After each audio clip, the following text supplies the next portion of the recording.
Sir तो मतलब अब आयोग में ये राय नहीं बन पा रही है कि क्या करना है, तो अब क्या होगा सर इसके आगे? अब आयोग तो में तो फूट पड़ गई है ना भाई, 4 सदस्य भूमिहार ब्राह्मण मानने को तैयार नहीं है, और एक सदस्य अगर तैयार भी है तो वो हल्का पड़ेगा। जी। चुनाव आयोग की तीसरी बैठक में भी भूमिहार और भूमिहार ब्राह्मण में किसी एक के लिखे जाने पर सहमति नहीं बनेगी, जी। तो अब आयोग के चेयरमैन इस पर वीटो लगाकर आयोग के एजेंडे से इसे बाहर कर सकते हैं। जी। आयोग के चेयरमैन तो भूमिहार समाज से ही आते हैं, जी।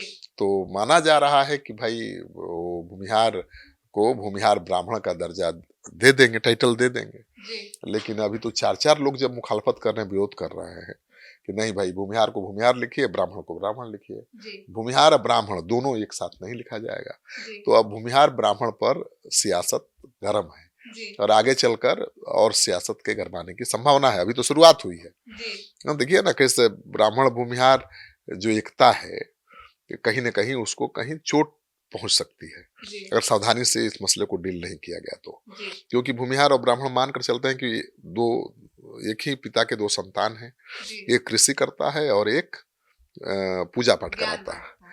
हाँ, तो दोनों में यही फर्क है। लेकिन कुछ लोग ये भी तर्क देते हैं कि भाई भूमिहार पहले राजपूत थे, और जी। परशुराम जी जब संहार कर रहे थे राजपूतों का, क्षत्रियों का, जी। तो ये वही राजपूत थे जो अपनी पत्नियों को आगे करके गड्ढे में पीछे छुप गए थे। तो पत्नियों के आगे आने पर परशुराम ने माफी दे दी थी, और जी। तब वो जो क्षत्रिय थे ब्राह्मण का वेश धारण करके परशुराम के सामने आए थे, तो वो भूमिहार हो गए।